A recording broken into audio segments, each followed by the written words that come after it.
Bismillahirrahmanirrahim. Assalamualaikum warahmatullahi wabarakatuh. Alhamdulillahi rabbil alamin. Assalatu wassalamu ala asyrafil anbiya'i wal mursalin Sayyidina wa maulana Muhammadin wa ala alihi wa ashabihi wa man tabi'ahum bi ihsanin ila yaumiddin. فقال الله تعالى في القرآن الكريم بسم الله الرحمن الرحيم وإنك لعلى خلق عظيم صدق الله العظيم أما بعد. Bapak Ibu para jamaah salat Isya, salat tarawih witir rahimakumullah. Kita bersyukur kehadirat Allah Subhanahu wa taala bahwasanya kita masih diberikan kesehatan dan kesempatan oleh Allah Subhanahu wa taala sehingga alhamdulillahirabbil alamin saat ini kita sama-sama sudah masuk pada malam ganjil yang kedua, yaitu malam yang ke-23. Semoga seluruh rangkaian amal ibadah yang sudah kita laksanakan, khususnya puasa di siang hari selama di dalam bulan Ramadan ini, dan juga dengan ibadah-ibadah yang lainnya, semoga semuanya diterima oleh Allah Subhanahu wa taala. Allahumma amin ya rabbal alamin. Salawat salam senantiasa kita aturkan kepada seorang uswah dan qudwah kita. Beliau adalah Rasulullah Muhammad sallallahu alaihi wasallam. Bapak Ibu saudara sekalian rahimakumullah, dalam hidup ini wajib hukumnya dengan panjenengan menjaga adab dan tata kesopanan, adab asor tawadhu. Menjaga adab itu objeknya sangat banyak. Mulai bagaimana kita harus beradab kepada Allah, menjaga adab kepada Rasulullah sallallahu alaihi wasallam, menjaga adab dengan orang tua kita, menjaga adab dengan orang yang lebih sepuh dari kita, menjaga adab saat kita mau makan, saat kita mau minum, dan lain sebagainya. Hampir seluruh aspek kehidupan ini biar nilainya bagus dan sempurna, wajib kita jaga adab-adabnya para jamaah. Dengan kata lain para jamaah, adab itu bisa berarti etika, bahkan yang kita kenal adalah akhlak. Salah satu daripada materi yang dijadikan pujian oleh Allah kepada Rasulullah Muhammad sallallahu alaihi wasallam adalah karena adab beliau yang sangat agung, akhlak beliau yang sangat agung. Itulah yang Allah dawuhkan, wa innaka la'ala khuluqin 'azim. Dan sesungguhnya engkau Muhammad benar-benar memiliki akhlak yang agung, adab yang agung. Bapak Ibu rahimakumullah, kenapa menjaga adab, tata kesopanan, tawadhu ini sangat penting? Karena ternyata satu hal yang menjadi indikasi kesempurnaan seorang mukmin itu jamaah, sejauh mana kita mampu menjaga adab kita dalam hidup ini. Sehingga Rasulullah Muhammad sallallahu alaihi wasallam beliau dawuh, akmalul mu'minina imanan ahsanuhum khuluqan. Sesempurna-sempurnanya iman seorang mukmin itu adalah mereka yang paling bagus adabnya, yang paling bagus akhlaknya, yang paling bagus etikanya. Itu yang menjadi indikasi kesempurnaan iman seorang mukmin. Makanya kemudian para jamaah, dalam bahasa lumrah dan kaprah di tengah-tengah masyarakat, Begitu mudah masyarakat itu menilai kita itu orang jelek apa orang baik itu dari sisi akhlak. Sehingga bahasa saya gantengin ganteng wong iku. Ayune yo ayu wong iku tapi belum akhlaknya. Enggak ada artinya ketampanan, kecantikan, kepintaran, bahkan adab itu harus didahulukan daripada ilmu. Jika dalam hidup ini kemudian kita tidak memiliki akhlak, tidak memiliki adab. Makanya misi yang dibangun oleh Rasulullah di dalam membangun masyarakat jahiliyah saat itu adalah membangun akhlak mereka. Sehingga beliau dengan tegas mengatakan innama bu'itsu liutammima makarimal akhlaq. Sesungguhnya aku ini diutus oleh Allah hanya untuk menyempurnakan adab, menyempurnakan akhlak. Sama-sama sudah kita pahami jemaah.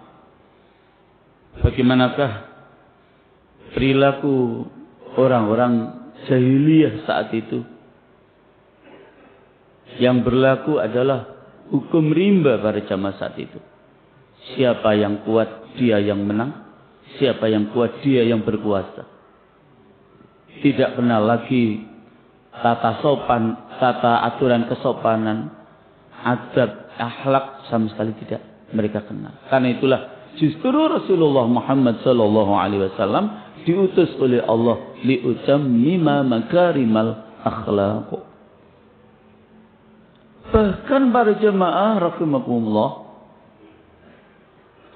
seluruh perintah-perintah di dalam menjalankan ibadah kepada Allah Subhanahu wa taala itu muaranya adalah pembentukan akhlakul karimah.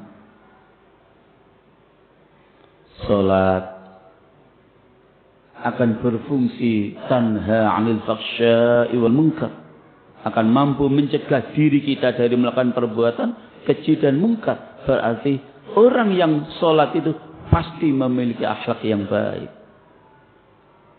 Yeah. Ibadah haji muaranya juga pembentukan akhlakul karimah. Tidak boleh rafat, berkata jorok, tidak boleh fusuk, berbuat kemaksiatan, tidak boleh jidal, bertengkar, tidak boleh membunuh binatang, mematahkan dahan-dahan, mencabut pohon-pohon apapun, semuanya bernilai akhlakul karim. Puasa yang kita laksanakan ini jemaah, kita mesti harus mengingat hadis Rasulullah sallallahu alaihi wasallam. Kata beliau, "Rubba shaimin laisa lahu min siyamihi illal ju' wal 'atash." Banyak orang berpuasa, tetapi dengan puasanya mereka tidak mendapatkan apa-apa kecuali mendapatkan rasa lapar dan dahaga. Itu yang sering saya sampaikan. Berarti puasa kita jemaah sekedar puasa. Atau saya balik, puasa sekedarnya. Pokoknya poso timbangannya raposo. Jangan jemaah.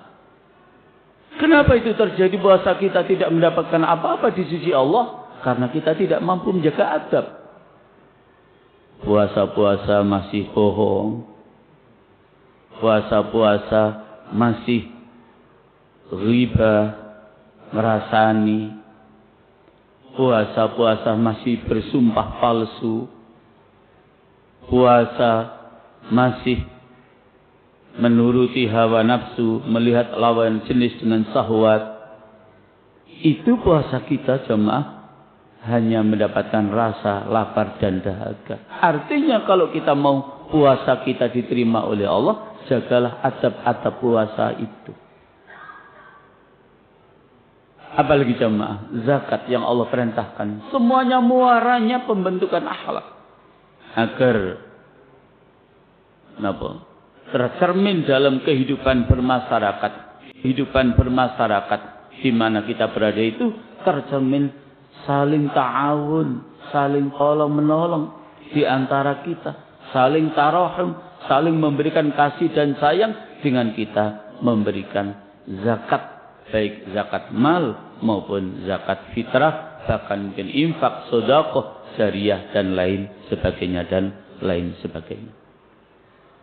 Karena itulah para jamaah, monggo agar nilai keimanan kita itu betul-betul akmal, sempurna, bahkan agar dalam hidup kita ini menjadi sempurna secara keseluruhan, wajib hukumnya para jamaah kita menjaga adab dan ketawaduan di dalam segala aspek kehidupan yang harus kita lakukan.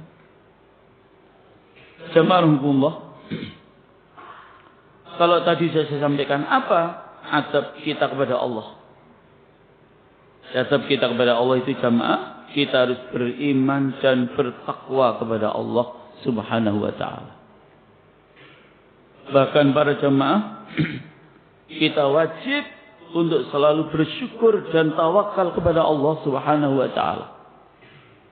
Itu diantara adab kita kepada Allah Subhanahu wa ta'ala. Demikian adab kita kepada Rasulullah Muhammad sallallahu alaihi wasallam, kita wajib mentaati segala perintah-perintah Rasulullah sallallahu alaihi wasallam. Ikuti sunnah-sunnahnya. Jalankan apa yang diperintahkan dan kita tinggalkan juga apa-apa yang dilarang oleh Rasulullah sallallahu alaihi wasallam. Di samping itu masih sangat banyak adab-adab yang harus kita lakukan terhadap Rasulullah sallallahu alaihi wasallam. Terhadap orang tua jamaah, Masya Allah, orang tua ini kedudukannya itu sangat tinggi para jamaah. Ya, sehingga di Al-Isra ayat 23 itu begitu hebatnya kedudukan orang tua kita itu, bahwa kita setelah diperintahkan untuk hanya beribadah dan menyembah kepada Allah, langsung berbaktilah kepada kedua orang tua kita.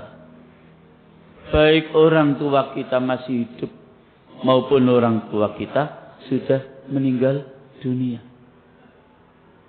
Maka oleh sebab itu jamaah rahmatullah, mulai kita harus berbicara dengan sopan dan lemah lembut di hadapan orang tua kita. Ketika orang tua kita menyampaikan sesuatu, kita harus menjadi pendengar yang baik. Jangan pernah kita berbicara yang menyakitkan hati orang tua kita.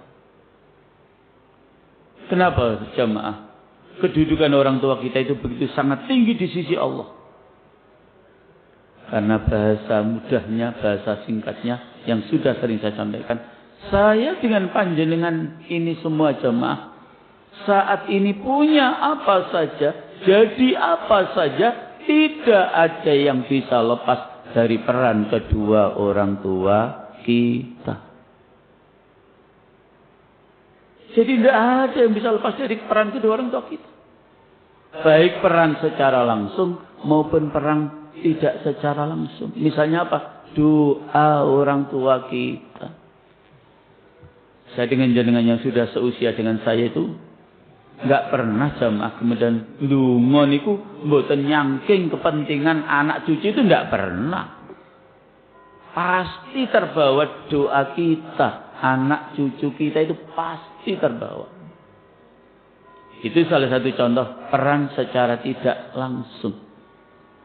Ya, peran langsung itu jenengan semua dibiayai mulai dari pratika, TK, SD, SMP, SMA, S1, S3.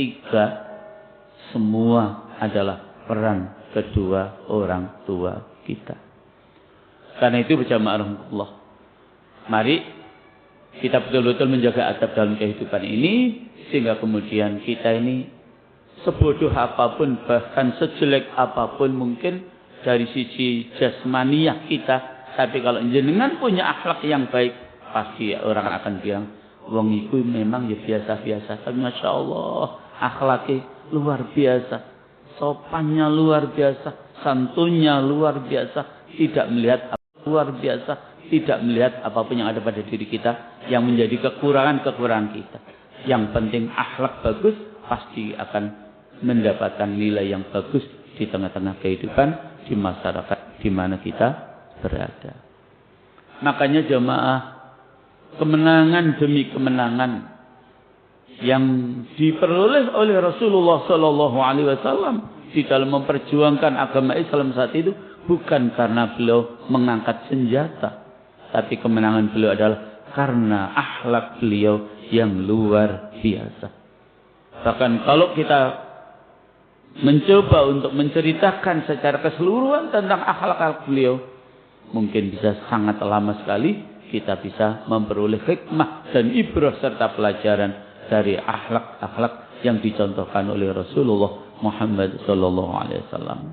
Jamaah rahimakumullah, setidak-tidaknya apa yang bisa kita lakukan dalam rangka menjaga adab, nggih, ngomong hati-hati.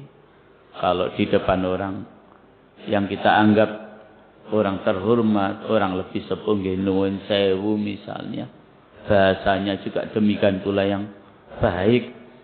Dan itu wajib kita ajarkan kepada anak-anak kita, jemaah.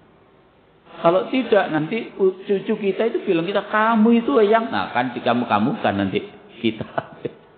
Jadi kalau tidak kita ajarkan, kita akan dikamu-kamukan sama cucu-cucu kita, jemaah. Bapak Ibu, karena itu sekali lagi, monggo kita belajar juga tentang adab dan tata kesopanan dalam hidup ini. Karena sekali lagi, hal yang paling penting yang saya sampaikan tadi, beradab dalam hidup itu menjadi salah satu syarat kesempurnaan iman kita kepada Allah Subhanahu wa taala. Terima kasih para jemaah. Akhirul kalam. Wassalamualaikum warahmatullahi wabarakatuh.